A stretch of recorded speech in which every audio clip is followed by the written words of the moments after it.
हम हाजिर है। कहानी का नाम जो है वो है हिरण का बच्चा। तो इस कहानी को हम सुनते हैं। एक समय की बात है, एक जंगल में हिरण का परिवार रहता था। उस हिरण का एक प्यारा सा सुंदर सा बच्चा था। एक दिन हिरण के बच्चे और खरगोश की दोस्ती हुई। फिर खरगोश और हिरण के बच्चे में दौड़ हुई। हिरण का बच्चा खरगोश से आगे भागने लगा। वह जंगल पार कर गया, खेत पार कर गया, नदी भी पार कर गया, पर पहाड़ पार नहीं कर पाया। हिरण का बच्चा चट्टान से टकराकर गिर गया और जोर जोर से रोने लगा। बंदर ने उसकी टांग सहलाई, पर वह चुप नहीं हुआ। भालू दादा ने गोद में उठाकर खिलाया, लेकिन वह भी उसे चुप नहीं करा सके। सियार ने नाच किया, उससे भी चुप नहीं हुआ।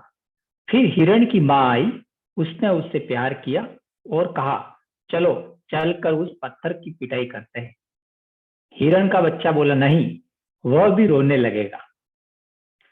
माँ हंसने लगी और हिरण का बच्चा भी हंसने लगा।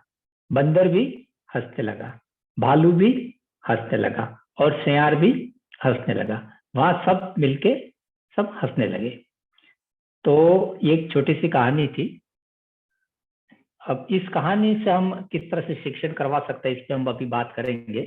सबसे पहले ये जो कहानी थी, आपको एक बार वापस कहानी दिखा देता हूँ।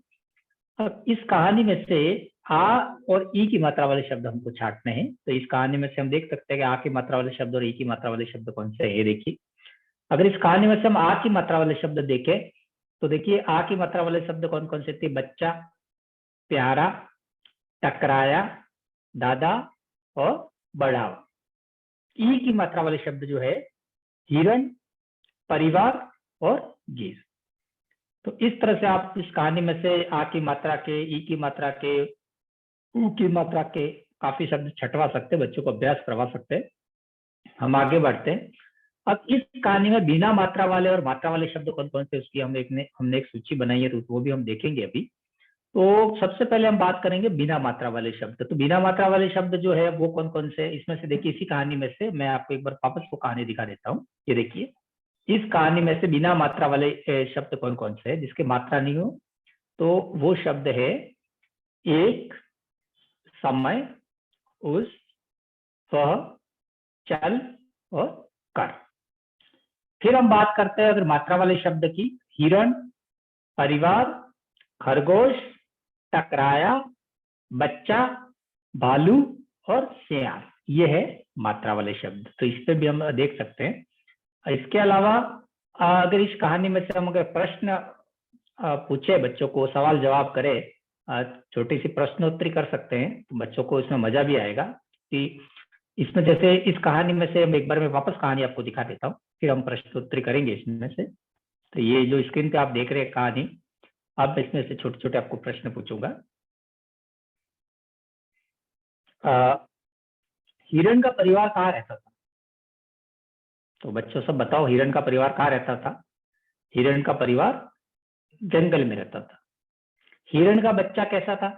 हिरण का बच्चा सुंदर और बहुत प्यारा था। दौड़ किस किस के बीच में हुई? दौड़ हुई थी हिरण के बच्चे में और खरगोश। ठीक है। हिरण का बच्चा किससे टकराया? चट्टान से।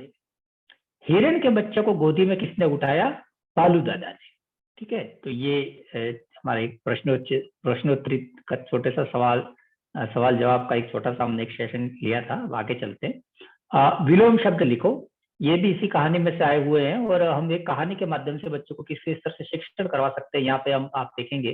तो विलोम शब्द लिखो। तो हंसना, रोना, आगे, पीछे, यहाँ, वहां, आना, जाना, दिन, इसका होगा रात। ठीक है। तो इस तरह से हम इसमें सिखा सकते हैं बच्चों को। इसी कहानी में से अगर हम बात करेंगे आगे पर्यायवाची की, तो इसी कहानी में से जो शब्द आए उसके हमने पर्यायवाची कुछ देखे हैं।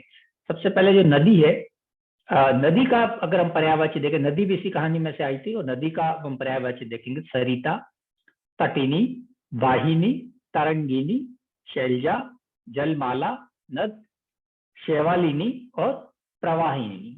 ये नदी के पर्यायवाची थे।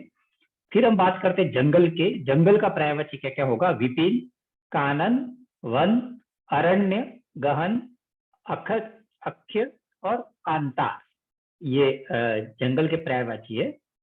और फिर हम पहाड़ का पर्यायवाची की बात करेंगे। पहाड़ के पर्यायवाची है गिरि, अचल, नग, भूधर, महिधर, शैल, नगपति, शिखर, अद्रि, तुंग, धरणीधर और पर्वत।